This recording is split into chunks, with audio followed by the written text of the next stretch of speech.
What's up, guys? It's Ben, Shut the Punk Up, episode 56, I think.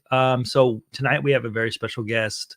I have Alex Bernardo. He's with the Libertarian Christian Institute. He hosts the Protestant Libertarian podcast, and we're going to talk about just about everything you could think of: Christianity-based libertarianism, faith as an act of rebellion, counterculturalism, and also the dangers of Christian nationalism, possibly, if we can get to that. But without further ado, I'm going to bring him up here and let him take the stage. Alex, what is up, dude? How you doing tonight? Oh, I'm doing great, man. I'm really excited about this. I appreciate you having me on. For sure, man. So I gave you like a brief introduction, but I guess let's talk about Protestant Libertarian podcast. Like, how did you get that started? When did you start it? And what made you like feel the urge to take the podcast plunge? Yeah, so I've been listening to a podcast for a long time, and I always thought that it would be interesting to have my own. And I was in ministry for a long time, and I have a degree in biblical studies. So, like with my background, I got to use that a lot when I was in ministry. But I stepped down from that in 2016, and so I didn't really have much of an avenue to kind of pursue that intellectually, other than reading books and thinking about it to myself, and maybe occasionally talking to some people at my church about these issues. And so, for Lent in 2022, I actually gave up following the news at all. So like usually that's what I do on my lunch break is I'll go through the news and just read some articles, whatever. I gave that up for Lent one year. And so instead what I did was I went into a bunch of my old books and started looking through the notes that I had written in those books. And I was like, man, like a lot of these notes, if I like just kind of put them in an outline, I could like read this out and make a podcast and just like have something to throw out there. I didn't think anyone was ever going to listen to it. It was mostly just so that like when I was running or whatever, I could put the podcast on and just kind of review these books that I had read that I had liked. So I started doing some of that at the beginning, and it kind of took off a little bit more than I thought that it would. And so here we are right now, but I've been doing it for about a year and a half now, and it's been really great. That's awesome. Actually, what, about two and a half years now. Yeah, that's great. That's great. And we kind of talked a little bit beforehand about Protestantism, and like obviously myself, I consider myself a Christian. I'm non-denominational. I kind of like see some great things about every denomination. There's certain things that like you don't want to be compromising on, when it comes to your faith, but at the same time, like I don't think that we're in competition for a slot of heaven at the same time with a lot of people in other denominations. And I think that we shouldn't be limiting heaven to our own congregation. And I think that a lot of Christians do that. And it's becoming like, I don't know, it's less of a thing. It's more like a denomination specific thing nowadays, but same time we get closed off in our minds. So I guess talk to me about Protestantism and why you transitioned basically into Protestantism from where you were raised. Yeah, I mean, it is kind of an unfortunate title for my podcast because it is a little misleading for some people. The reason why I picked the term Protestant Libertarian podcast is that the thing that is supposed to separate Protestants from other Christians is that at least theoretically, Protestants believe that the Bible should be the ultimate source of authority for all doctrine and practice. And that's what distinguishes Protestantism. Now, there are a lot of Protestants that don't actually put that into practice, but at least that's the theory. It's not anti-Catholic or anti-Orthodox. I was born and baptized Catholic. My grandmother was a very devout Catholic, and is probably the only reason why my family went to church in the first place. And I have a ton of Catholic friends that I love and respect. But my podcast focuses specifically on the intersection between biblical studies as a discipline and like kind of libertarian philosophy and economics. And so I wanted to come up with a title for the show that really captured the idea that we're going to be focusing on the study of the scriptures. Like that was kind of the idea behind it. Don't necessarily like that title's too much 2.5 years out, but that's really all that it comes down to. I completely agree with you. I've was raised in an ecumenical context. So like I was telling you before the show, born and baptized Catholic, kind of grew up in a Lutheran church, went to a Restoration Movement college, had friends that were Baptist, and I worked in a Methodist church, and now we go to a Nazarene church. So I've been all over the spectrum, and I found that there are just incredible Christians that belong to every tradition and every denomination, and I see God at work through them. And so I agree. Christianity isn't limited to a particular denomination. And I think that like what Paul says in Romans 10:9 is kind of like my North Star, that if you confess with your mouth that Jesus is Lord and believe in your heart that God raised him from the dead, then you will be saved. And that's kind of good enough for me. Like if someone affirms that, then they're a Christian and we're on the same team, in my opinion. Yeah, no, I agree. And I think that like a lot of times we get caught up, especially like on Twitter. Like I argue theology all the time. Like I don't think like there's any such thing as like a perfect theology when it comes to like churches necessarily. but a lot of times the stuff that we argue about is just semantics. And I think it really, like, there's some core things, like we said, that you gotta kind of stick with. But also, like, to me, like, I've been a libertarian for a long time, an anarchist for longer than that, since I was a teenager. But I do see a lot of, like, things that are intertwinable between Christianity and libertarianism, and I think that's probably where you're at too, because that's literally the name of your podcast. Right.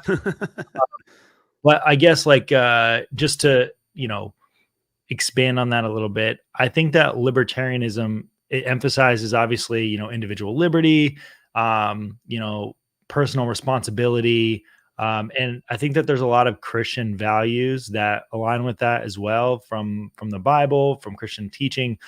I do try to, like, be careful too, like, blurring the lines between politics and the Bible as well. I don't think that, like, God really intended for us to have, like, some kind of, like, you know, government hierarchy rolling over us in this way. But I'll let you take it from here and kind of give me your thoughts on, Christian libertarianism and how the two work together, or maybe some cases don't work together. Yeah, I mean, I completely agree with that. And there are a lot of different directions we could go. I want to say at the outset of this, I think it's really important that we understand that the Bible was written in an ancient context. And so they were grappling with social and political and cultural issues that are very different from our own. And so Yeah. all modern political philosophies, whether it's libertarianism or conservatism or progressivism, are all essentially responding to political questions that weren't raised since the Enlightenment. So Mhm. anyone that tries to read a modern political philosophy back into an ancient text is going to be, by definition, anachronistically reading the text. And so I like to say that the Bible doesn't explicitly affirm libertarianism because it wasn't designed to answer modern political questions. But I do Yep. think that libertarian principles can be derived from the scripture. I do think that, like, going back to creation is exactly what you said before. If you look at Genesis 1:26 and 27, God gives human beings dominion over all of creation, but it was never God's intention for human beings to have dominion over other human beings. That's something that comes as a result of the fall. And it's actually pretty clear. Like, if you read Genesis chapter 3, like,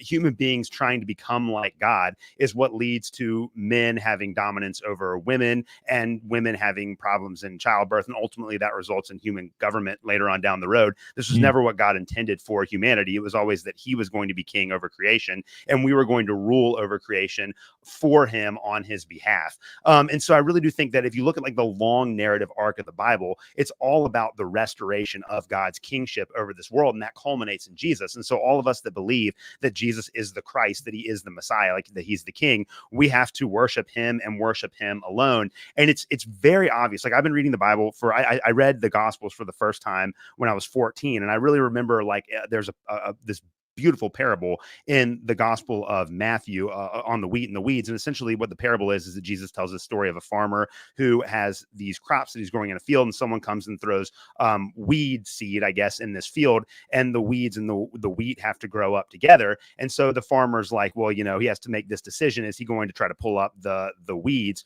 And he decides that that's not going to work because he might damage the wheat as well. And the point of the parable is that ultimately, if you're going to embrace the kingdom of God and embrace Jesus as your Messiah, you have to accept that on your own. Like, no one can force you to do that before the appointed time. And so I think that when it comes to Christian faith, we have to make that choice for ourselves, and we can't force other people to follow Jesus, because then they're not really authentically following him as king. And for me, that's just such a natural there's just such a simple and natural progression from that idea that our faith is our own personal responsibility. And if we believe that Jesus is king, then that means that we don't get to be king over other people.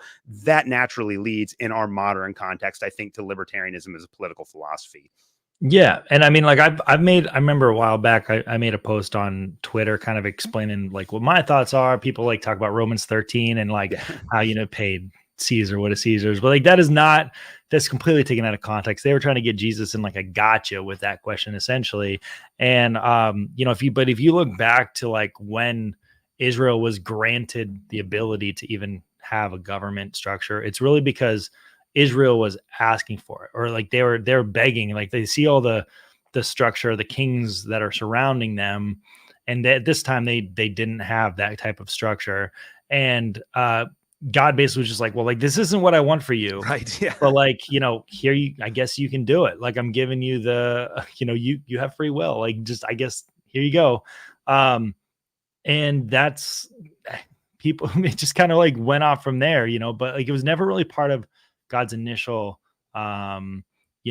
intention for us to be ruled by other humans, human beings. And I do think that like, it's really easy to kind of mix like church and state, especially like in modern context. It seems like they're almost inseparable.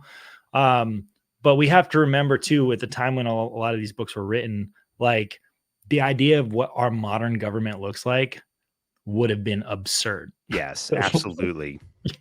But I don't know, like this is like kind of why I kind of view my faith as not just like, it is in practice to me libertarianism, because I do think that it encourages people to be individuals and responsible for themselves. But I also think that it could be considered an act of rebellion against a lot of this stuff. Countercultural. It's really more of like because you have the culture, you have the counterculture. This is almost like a counterculture. Yeah. So it's like we're fighting everybody at the same time, with our faith. And it's not like a physical warfare, obviously, not right now, at least. It's more like, we have to go out there and live in the world and not be of the world, because that's what we're told to do. But, we need to set ourselves apart as examples. Right. And at the same time, I don't know. I feel like this idea of like having faith as an act of rebellion, it's contrary to the social norms, which, obviously that's completely a biblical principle. And let alone like government's expectations for what they want people to look at. We are apart from all of that. That entire structure is separate from what we believe. Right. Yeah. And ultimately we have to like hold to our own principles. And I don't know, it's kind of hard to rectify for some people, especially in certain denominations that are really tied into denominations that are like more focused on the hierarchy of things. And some of them even like most of them, I should say, cede to the fact that they'll quote Romans 13 all day when it comes to tithing people. Right. But I don't know. What's your thought on, Christianity as an act of rebellion and countercultural stuff? Yeah, I mean, I definitely believe that Christianity is designed to be countercultural. And the way that I understand this is if you look at the book of Acts, which is all about the expansion of the earliest church after the resurrection and ascension of Jesus, there are two main characters in the book of Acts. Peter, who operates mostly within the area of Jerusalem, and then Paul, who's the apostle to the Gentiles, who goes out into the wider Mediterranean world proclaiming the gospel. And for both of these men, they come in contact with political leaders throughout their entire ministry, and they have to give an account of what they believe before some very powerful people. And what's so interesting about both of them is that they don't lecture these political leaders on political philosophy. They don't lecture them on economics. It's not none of that. What they do is they proclaim the gospel, and they really believe that the announcement that Jesus is Lord is the message that everybody needs to hear and also submit to. And it's so wild that Paul, especially in the second half of the book of Acts, lives in a manner that is completely consistent with his proclamation. And what's crazy about that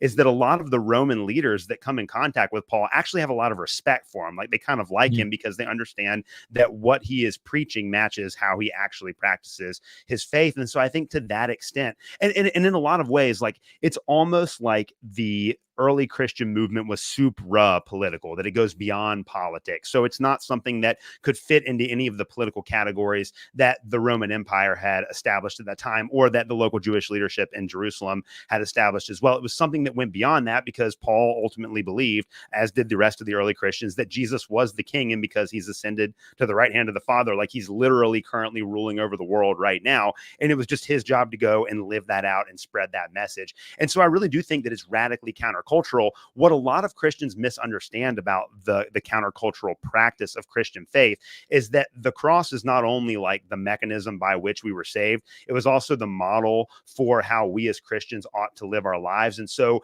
the most radical and countercultural aspect of Christianity is the idea that we should make sacrifices for our enemies, that we should love those that persecute us. And when we do that, we actually embody that cruciform act that God did for us with Jesus on the cross. I think that that's a really powerful and countercultural way to live. But I think that throughout Christian history, when the church has actually focused on representing Christ to the world, then the church has actually been very successful. And when the church tries to emulate the way that power works in the world, and the church has failed. And I think that in the United States right now, especially with the rise of the religious right going back to the 1980s, we're kind of living with the after effects of the church trying to compromise with popular American political culture instead of being outside of the system, instead of being, rebellious in that sense. And I think that it's been a disaster for American Christianity.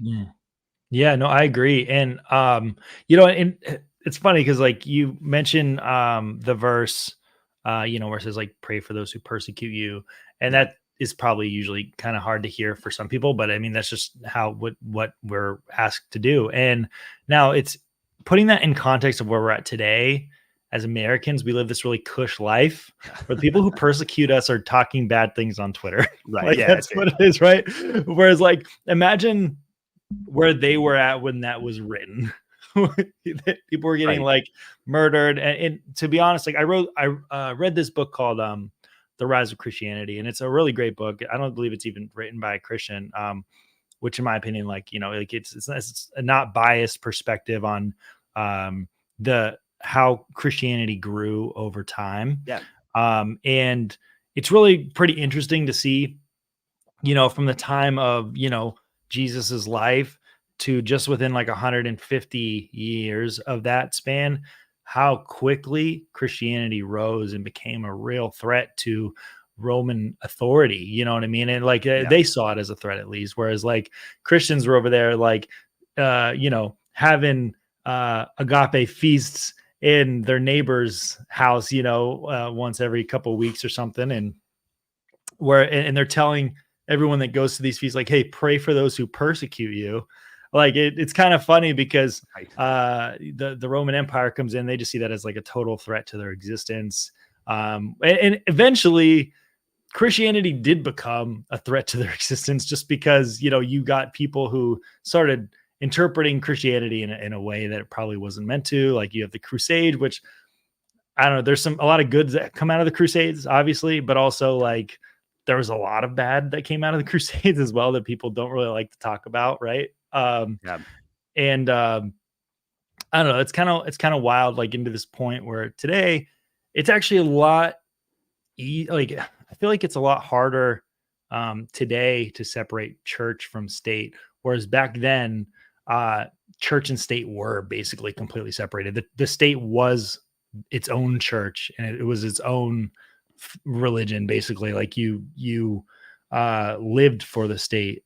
And today, we have this false perspective of freedom that is like granted to us with rights, right? And I don't know, I feel like church and state over the last, 100 years, especially, like they say that we are founded as a Christian nation, which I don't actually know if that's true, but we're certainly not today a Christian nation. I think that'd be a wild claim to make today. But regardless, you still see, people that are in power, that are, in Congress, that are running for president. They seem to use like the Bible as like a token of like, hey, this is my edge to get in. Right. Yeah. And Christians kind of like look at it and they're like, okay, well, this guy must be one of us, like they're just one of us. And I guess my point is like, how do you envision, like, let's say hypothetically you had a country that was libertarian in its framework, in every sense of the word. So how would you envision the separation of church and state actually working there? Like what role do you think the church should have in influencing public policy, if at all? Yeah, I mean, when it comes to public policy, I don't really believe that the church should have much of an influence in that respect at all, other than I would say standing up for kind of like the Lockean classical liberal principles of the defense of, property, life, and liberty. Like these are the kinds of things that we should always be advocating for. And I think we have a right to call out political leaders when they are violating those rights that are given to other people. I think that in a libertarian society, the church wouldn't operate much differently than it does now. I think that and this is something that a lot of Christians have a hard time understanding, especially Christians that have been born in the modern world, because we just accept the inevitability of the democratic state. Like we think this is just part and parcel of being a human being, and it's not.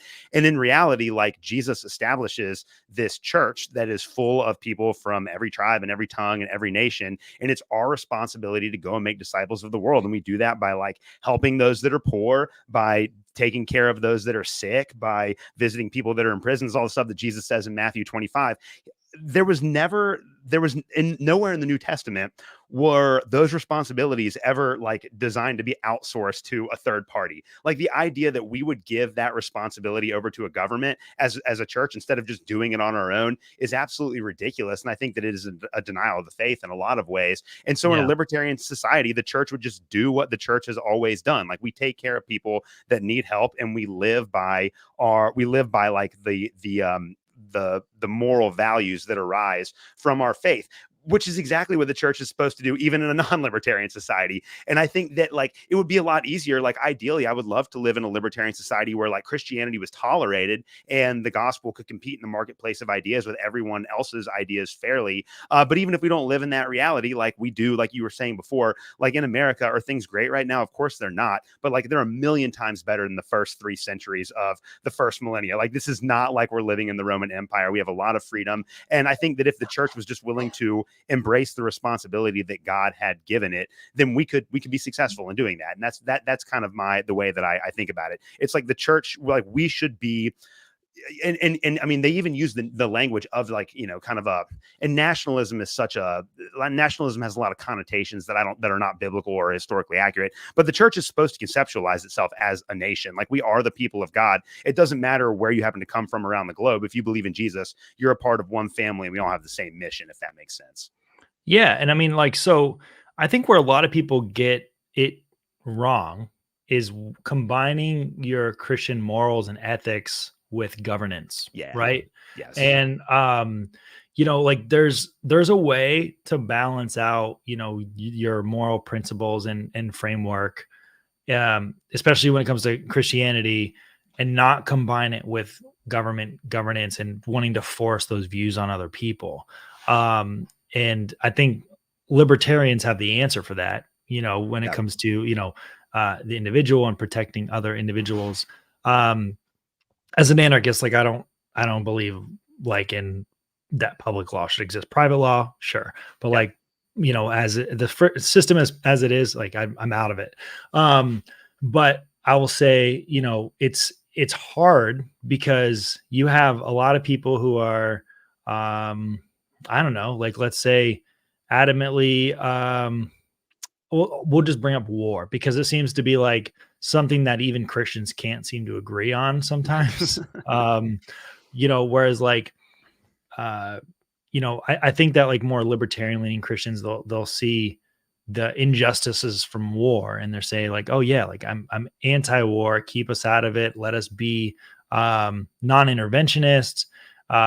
We should, mind our own. We should love each other, all this stuff. And we should try to come up with diplomatic solutions that involve words instead of fighting and killing. But then you look at what I would say probably, man, a good portion of people that I've at least gone to church with, they would support the wars overseas with Ukraine and Israel, and the stuff that's going on in Gaza right now, especially.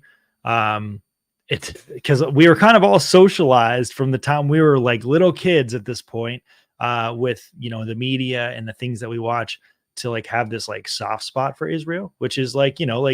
And I think that, there's a place for that. This isn't even really like a debate about Israel necessarily and what you should support or what you shouldn't support with that.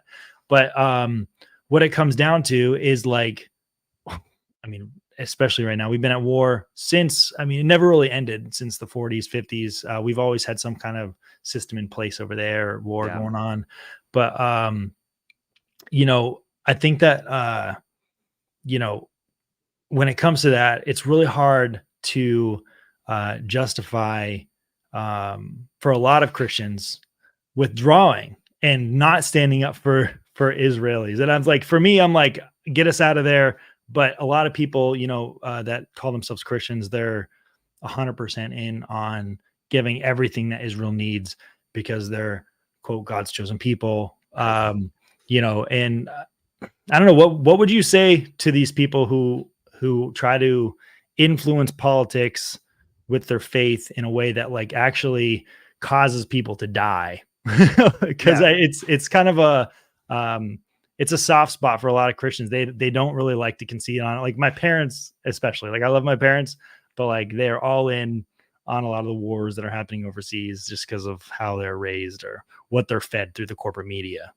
Right. Yeah. I mean, again, I just think it's fundamental misreading of the New Testament. And I think that the heart of Christian ethics is cruciformity. It's the fact that our lives, the way that we treat other people, is supposed to conform to the cross. And I mean, Jesus says this over and over again to his disciples that never really quite get it in the Gospels, that he's going to be crucified and it's not going to be good, but that this is how Jesus becomes king. It's not by dominating over other people like the other Jewish revolutionaries in the first century. It's through willingly accepting the death on a cross for the sake of other people. And I think the greatest passage in the New Testament that outlines this is Philippians 2, and it's Philippians 2 verses 5 through 11. And essentially what Paul says there is that he's encouraging the Philippians to have the attitude or the mind of Christ. And he says, look, like if you take a look at what Jesus did, he was God. He was God incarnate, and then he came down and became a human being, which was a massive sacrifice. And then not only that, he also offered himself up again as a sacrifice for our sins on the cross. And Paul says, because Jesus did this,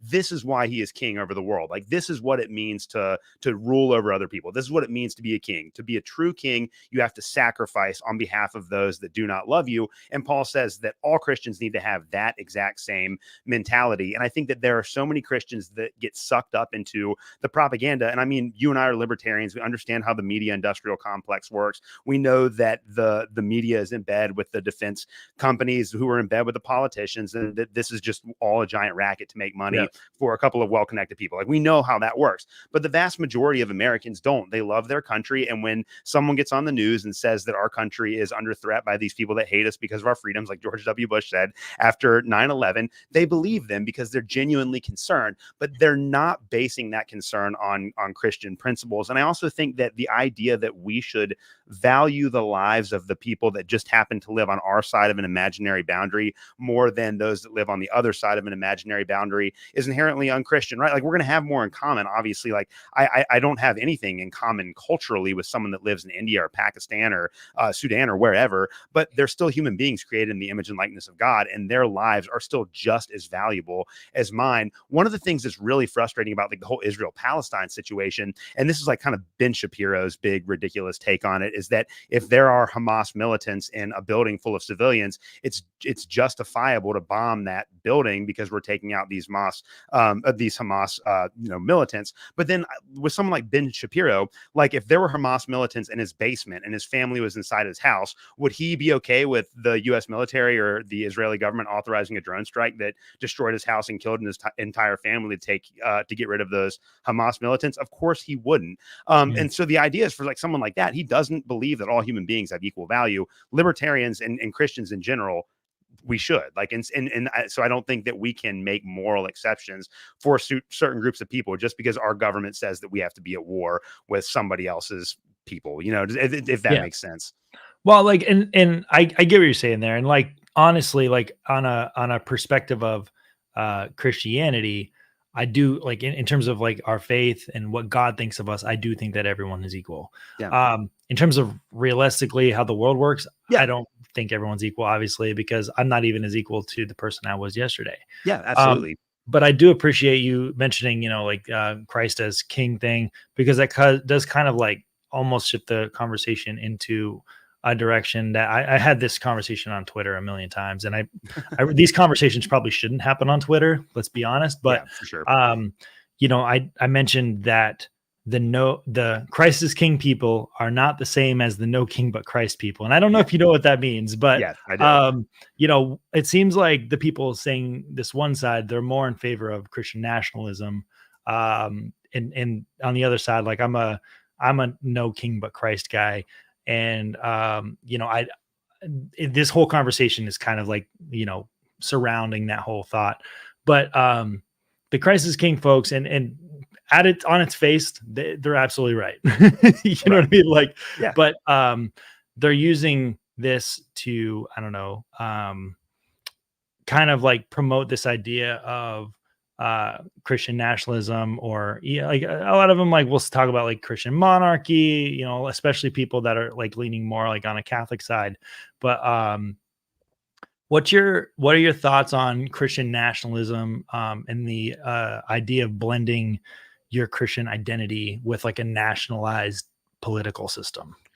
Yeah, I have a lot of thoughts on that. One of the problems with Christian nationalism is that it's not a monolithic entity. So there are a lot of different ways that people are Christian nationalists. And so someone like Stephen Wolfe, I've interacted with him on my own show, and we did a little debate at LCI. He wrote the book, The Case for Christian Nationalism. His version of Christian nationalism is a lot different than, say, like the average person living in Southern Kentucky who is going to be voting for Donald Trump and thinks that Donald Trump is going to preserve Christian values. Like, they would call themselves a Christian nationalist. But what they mean by that is very different than what Stephen Wolfe means. And I think that one of the problems with the way that we have talked about Christian nationalism in American political discourse is that we've essentially allowed the progressives to cherry pick the worst elements of certain strands of Christian nationalism and assume that that's what all Christian nationalists believe, which is just not true. Like someone like Stephen Wolfe, we had a long conversation about this on my show, and he's essentially a paleo conservative. Like, he's someone who in the long run, I think libertarians could work with. And I think that his vision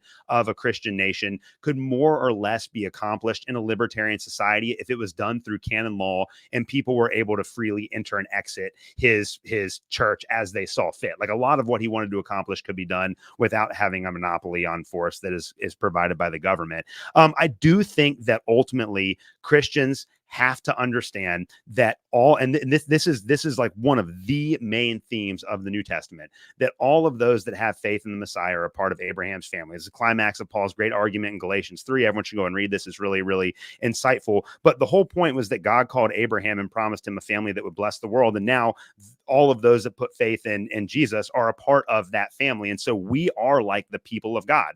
And that doesn't matter if you come from Africa or Australia or Europe or America. Like, those divisions just don't matter. And so theoretically, like, I understand in Stephen Wolfe, because I think he's probably the most intelligent of all the Christian nationalists that I've interacted with. He has this whole thing, and he's correct, where, like, in general, culturally, it's easier to get along with people that share your language, that have a common cultural background. I totally understand that. And I wouldn't want to go and live in a country in Africa because I just wouldn't fit in culturally. But the Christians that live over there are a part of my family. And so theoretically, like, I have more in common with them in like an ultimate sense than I do with my American neighbors who aren't Christian. And I think until we begin to learn as Christians to conceptualize ourselves as a part of Abraham's family, which is a global family that's bent on one vision, then we're always going to lapse back into nationalism. And I think that there are a lot of Christians that it's a temptation to want to put our national identity before our Christian identity, and we can't do that. And again, I'm not even saying that like having a national identity is necessarily a bad thing,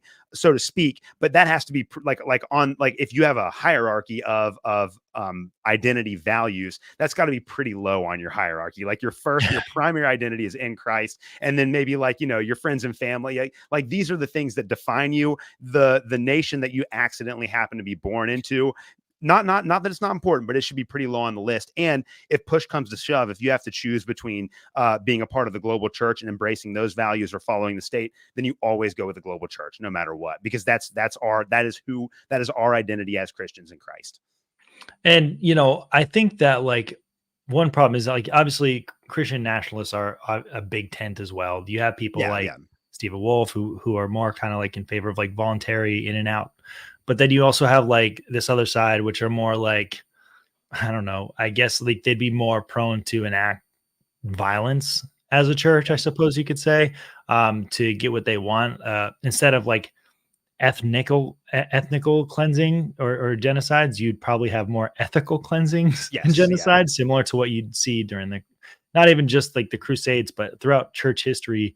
There's been a lot of periods where it's gotten very bloody and violent Yeah. because people would do things against the will of the church, etc.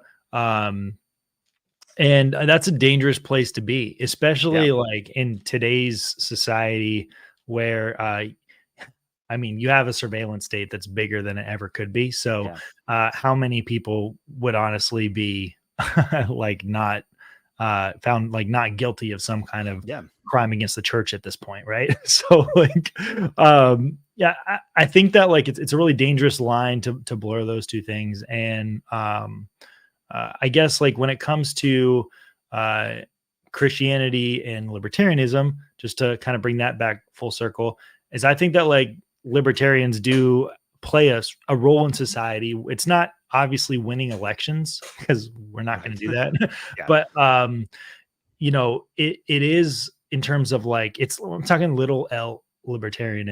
libertarianism, which is you know. Um, Kind of in line with Christianity. Like I always talk to people about it. Like I was a missionary for 2 years way back in the day. And, I always kind of refer to the chapter where it talks about how Paul plants the seed, Apollo watered it, and God saw the growth. Libertarianism is actually the same way.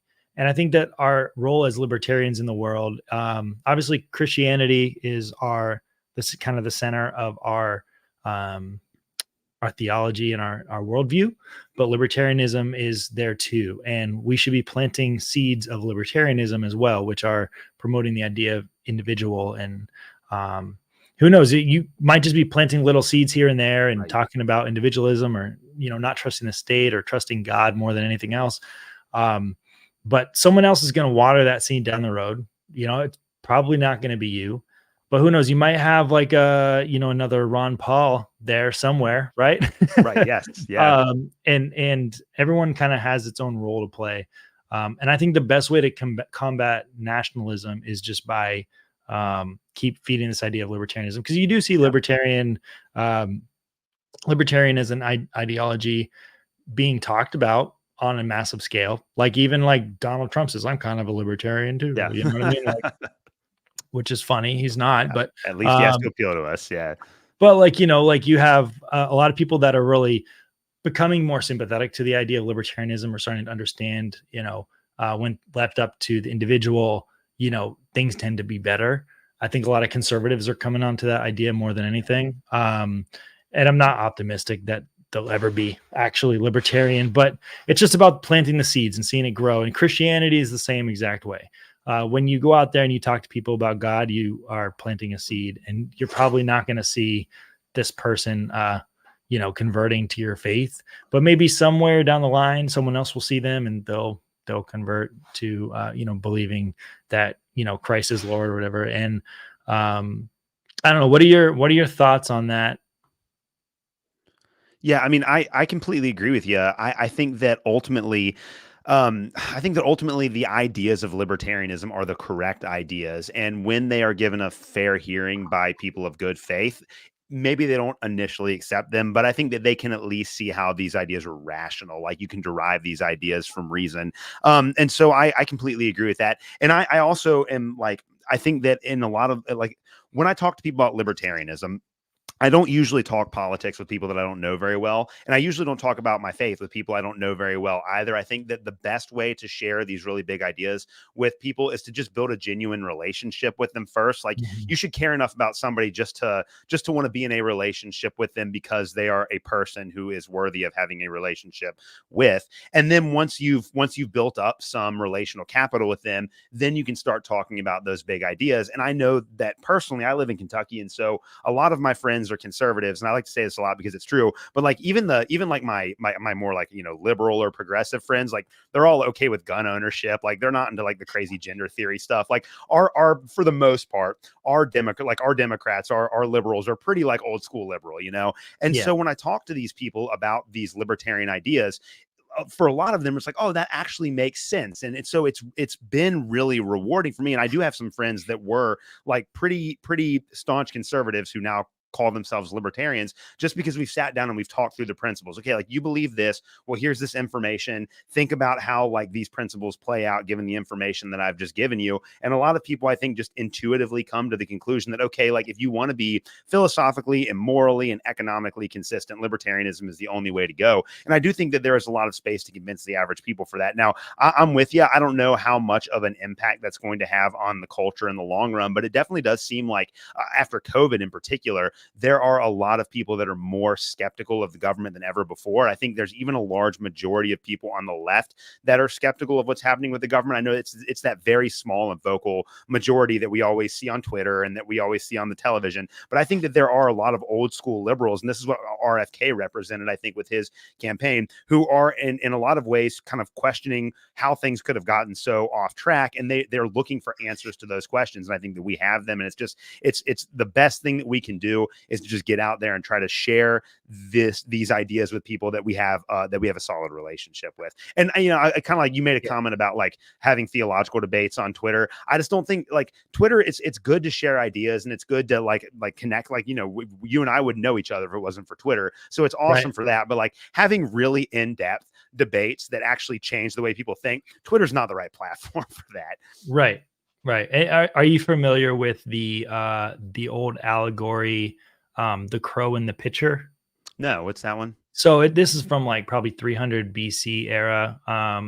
But I was just kind of reading through some old allegories from back in the day. And basically it's the idea of there's water at the bottom of a pitcher, right? And there was a lot of people that were going up to the pitcher trying to get a drink, and they can't, because it's a bird and they can't reach it, right? Because it's at the bottom of the pitcher. That's where the water's at.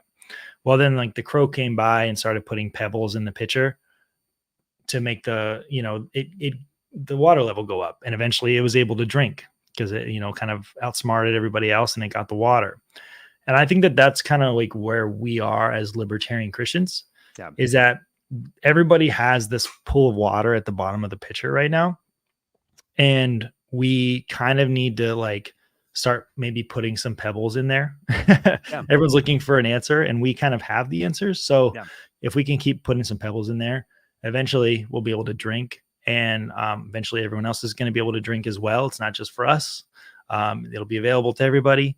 And that's kind of our role. Like we're acting outside of the culture, but we're also, by doing so, we're helping everyone around us. We're not just helping the Christians, right? We're helping our neighbors who probably don't even know who we are. Right. And a lot of that, I think, comes down to more localized, not just evangelism for Christianity, but also like libertarian evangelism, helping with local elections in a way where like, and I'm not trying to like blur the lines again on politics, but I do think it's important to, if you have like liberty-minded individuals, especially, to kind of grow, your community in that way and decentralize it as much as possible. Because at the end of the day, you do have the most influence over your neighbors than your politicians do, right? Right. Yeah. So it's just like you said, get to know somebody first, and then eventually plant the seed. You don't talk to them on the first conversation about God or libertarianism, but like you'll eventually get there, right? And the more you get to know somebody out of just genuine caring for your neighbor or for your friend, you'll kind of like just plant a seed of liberty or of Christianity there. Hopefully both. Yeah.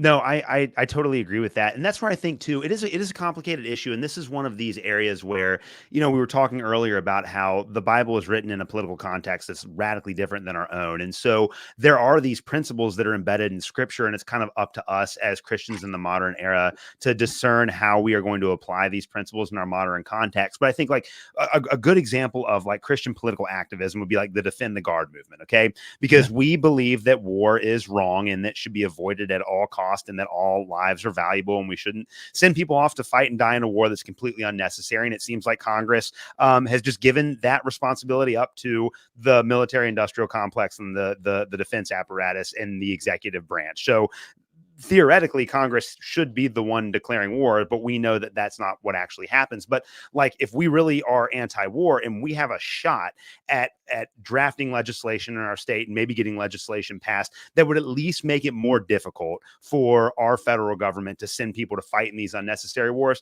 then I think we should go for it. Like, there was no way in the first century that the church was ever going to have any impact on the Roman military apparatus. It was just not realistic. But in the 21st century, like, we could have an impact on that. And I think that it's something that can be worth fighting for. Now, again, this is where I think Christian libertarians can go astray and maybe make their libertarian identity more important than their Christian identity. We can't make our whole life political activism, but when we have an opportunity to affect the political system in a way that creates a world that is more just and that upholds the intrinsic value of every individual human being, then I think that we ought to go for that. We ought to take that shot if we can.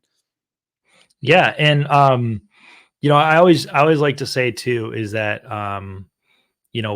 a lot of times as Christians, we put God inside of this box, and whether that box is just the size of your congregation or the size of your political party or whatever it is, the truth is that God doesn't fit inside of a box. Like, if all of this is possible, then there's not anything that's impossible, right? Yeah. And we need to kind of understand that we, no matter like what denomination or ideology you follow, none of us are perfectly right about any of it, because especially like I know you just did a show, I think was it with Winograd, who you guys were talking about like biblical inerrancy? Oh yeah. Mm-hmm. Yeah. And like, for me, like, I don't actually people might call me heretic for saying this. Like, I don't actually think that the Bible is probably a perfect document. I think it's probably close, but I just know it was put together by fallible men. A lot of this was like, some of the people who wrote these books of the Bible too, like, they had scribes write it for them. Like, there's a lot of room for human error. And even so, transition through time, I think that there's just like, I think it's close to good, but I don't think it's perfect. And I think that when people hear that, they're like, then that means the whole thing is wrong. But it doesn't have to be. It doesn't have to shake your faith if a couple words were mistranslated here and there, or any of that stuff. It certainly doesn't shake up mine. And there's things in the Bible too that, like, people will probably be skeptics of, because they're very closely aligned with cultural traditions of the Roman Empire at the time. Or you kind of know what I'm saying. No, probably. I know exactly what you're talking about. Yeah. They'll like be like, oh, like, this was just put in there because it was part of Roman culture, and like, this didn't actually happen and all this stuff. But like, I think, like, at the end of the day, what it comes down to is that you, as a person of faith, you have to obviously believe that, Christ died, rose again for your sins, that you're forgiven. And I do ultimately think that it is by grace through faith that our sins are forgiven. I don't think there's anything we can do to deserve it. Yeah. We can't earn it. Yeah. And I think that, like, as long as we're kind of in that same sphere, I don't think some of this other semantic stuff really matters. Like, for instance, I think I mentioned earlier, like, growing up, I went to a church that was like, if you don't get baptized, you're not going to heaven. And I'm like, okay, what happens to the dude who goes to church, changes his whole life, repents, all this stuff, but then never gets a chance to get baptized because on the way home he gets into a car accident? Do I think that person's doomed to, eternal separation from God? No, I don't. And I don't think that. I think that's like a kind of like a messed up, theology or way to say it. But I don't know. Like, I think baptism is still important, but we kind of get lost in the sauce in some of these things. And while like tithing is important, giving is important, there's a lot of aspects of Christianity that, like, people will basically create as like absolute truths or a checklist to get to heaven. But it does say, like, even in the book of James, like, faith without works is dead, Yeah. which that should be evident. And I think libertarianism without works is dead. Yeah, I agree. Like, I totally agree. Yeah. and if you're not out there actually trying to like make the world a better place in that way, or with your faith, then I don't know, maybe you don't have like a genuine, don't actually believe what you're saying you believe. I don't know. Like, I feel like that kind of idea changes somebody to the point where like they want to make the world a better place. That's why we're all politically active on Twitter and Yeah. doing real life stuff too. You know what I mean? Right. So, I don't know. Like, what are your thoughts there? I know it's kind of like a big bubble of stuff I just threw at you there, but Yeah, I mean, there's a lot to dissect there. I completely agree with you. I don't think that our faith can be separated from our works, and I think that this is one of the really, going back to like the whole doctrinal problem thing. I think that these theological and doctrinal issues are really, really important. But we have to understand, especially as Protestants that believe, at least theoretically, that the Bible is our only source of authority, that the Bible is a collection of 66 documents that were written at different periods in time by different authors, writing in different styles of literature and dealing with different problems. And this is a very apparent when you read like the epistles or the letters of the New Testament. When we read like First Corinthians, for example, this was one side of a communication that Paul wrote to a church in Corinth. Paul is living he's a Jew with a Jewish worldview, operating within a Greco-Roman world. Both the Jews and the Romans at that time had worldviews and assumptions that were very different than our own. And we only get one half of the conversation. And so already right there at the start of it, it's going to be very difficult for us to sit down with a work like First Corinthians and try to figure out exactly what Paul was trying to say, because we just don't have, I think we have a lot of good information, but we only have one side of a very complex conversation written by people that just don't share our assumptions at all. And so for me, like when I went to college and started studying this stuff in school, it became very apparent just how big all of these concepts are and just how little I know as an individual. And so it was a very humbling experience for me to realize that the Bible is incredibly complicated, and that there is a lot of, if you're being honest about it historically, there is a lot of gray area, and we need to have a lot of debates and conversations about this. And a lot of the doctrinal issues that Christians get the most upset about are not even ideas that are central to the message of the Bible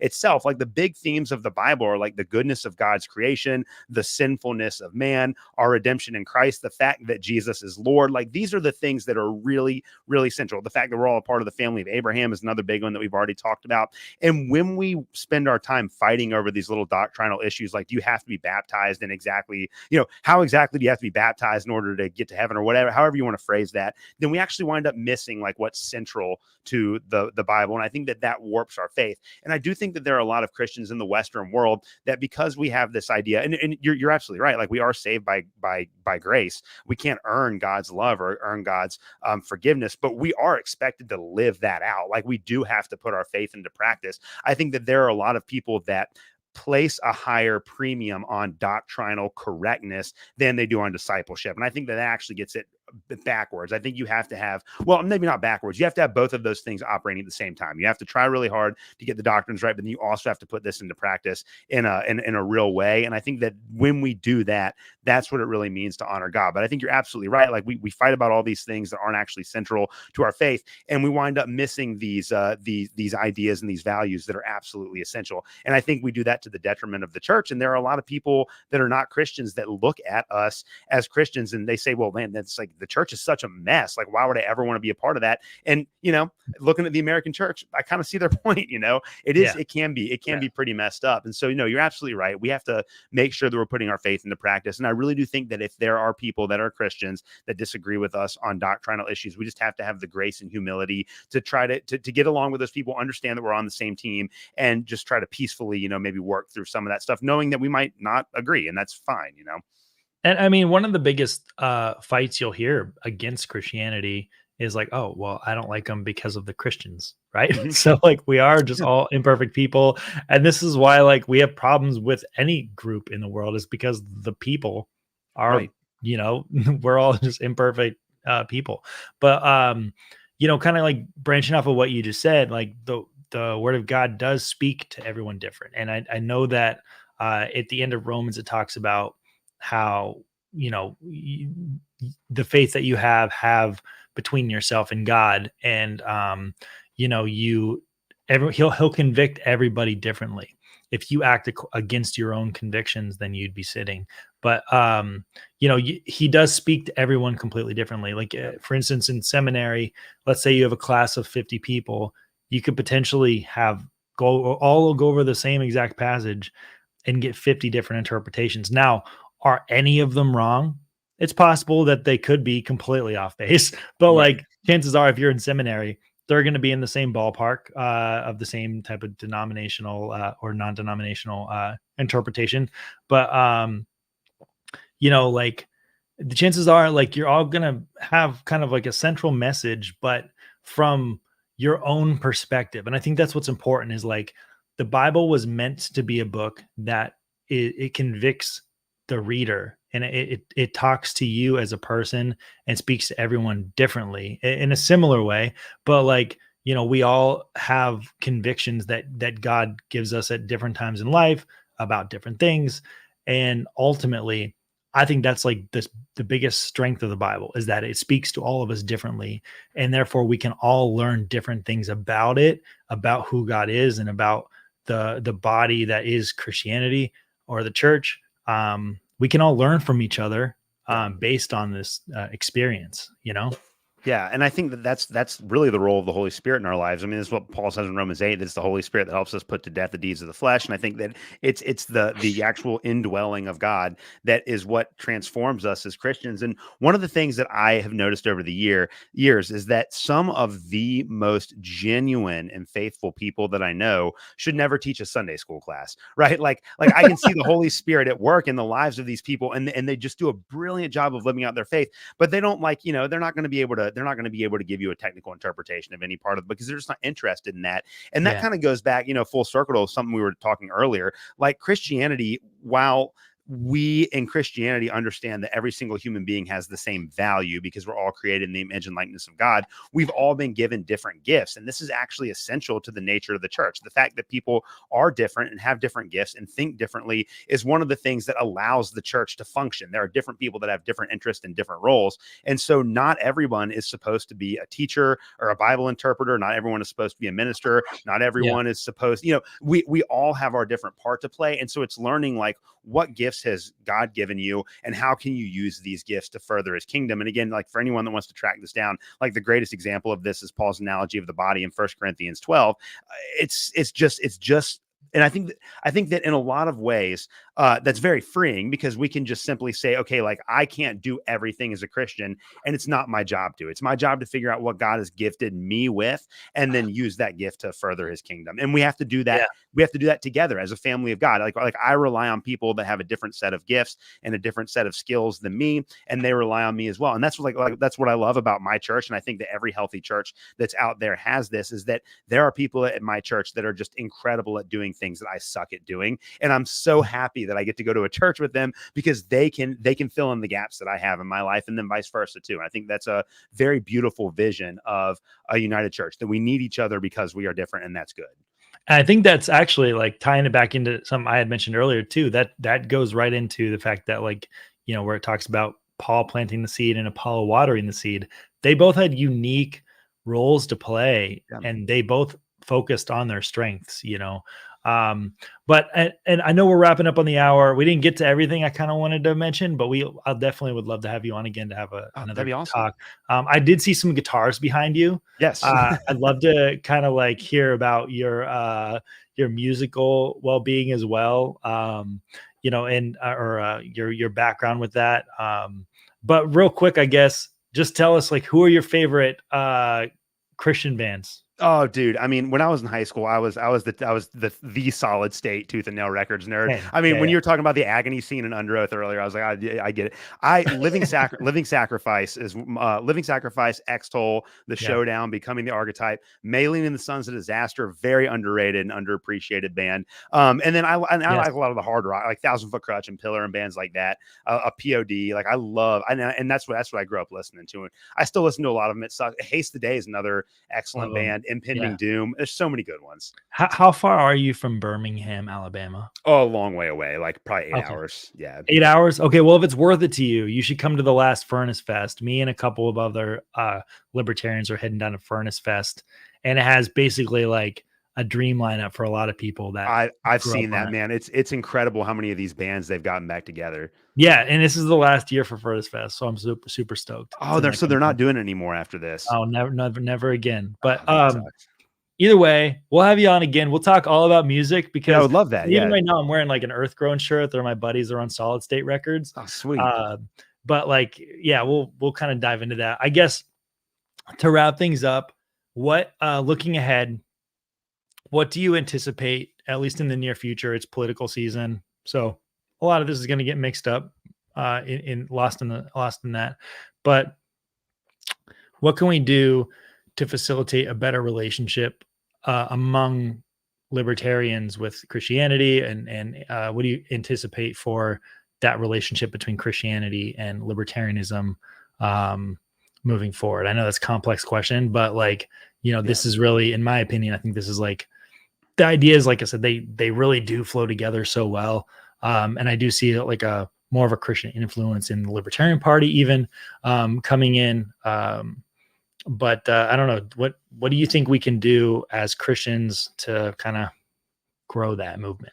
Yeah, I mean, I think that on the one hand, it's like we've been saying all along, like as Christians, we're a part of the Libertarian Party and a part of the Libertarian movement. I think just being good people that are willing to associate with other libertarians that don't share our backgrounds is a great starting point. Like, I had Jeremy Kaufman on my show a couple of weeks ago. He's not religious at all, and we had an excellent conversation. I think there's mutual respect and everything. We need to have more of those conversations and to allow people to see that we can work together. I'm actually interviewing this coming Sunday a woman, Cherry Teresa, who works for the Atheists for Liberty. She's in the comments right now, actually. Wow. Well, there, that's incredible. Yeah, well, Cherry is amazing. I met her at Freedom Fest, and actually, the Libertarian Christian guys, like we all kind of hung out with the Atheists for Liberties at our booths and everything like that. And it was awesome just to be able to talk with those people. And I think that when you take the element of power out of the conversation, it's very easy to just have a good intellectual conversation about these really contentious ideas like religion. The great thing about like a group like Atheists for Liberty is that like I know that they're not going to try to force me to abandon my Christian beliefs, and they know that I'm not going to try to force them to become Christians. And so there's like that mutual respect, and I think that's a really good place to be as far as libertarians impacting the church.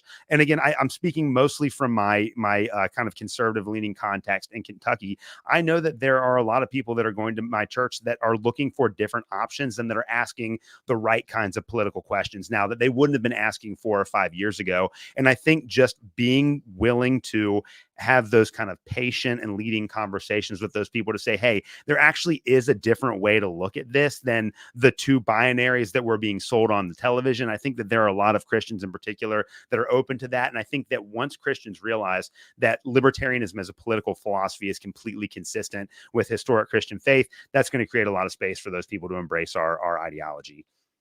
Awesome, man. Thank you so much. And I guess tell us where everyone can find your podcast, where they can find Libertarian Christian Institute and follow everything that you have going on.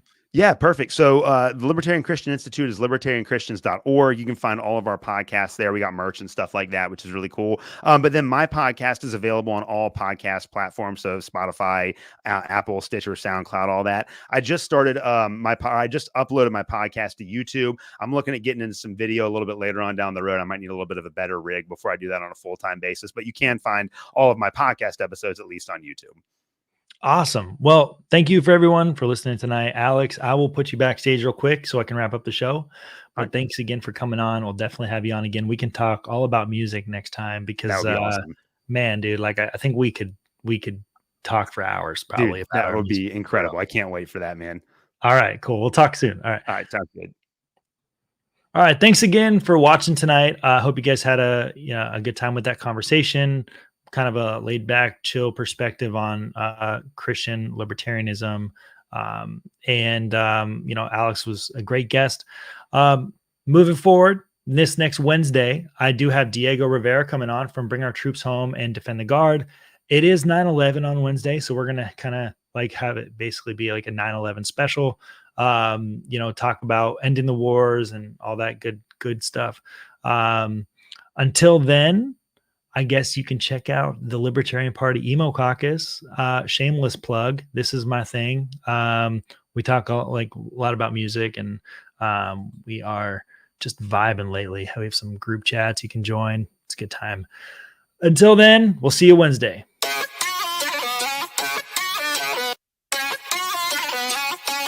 Coming for the throat! Demons make my knuckles like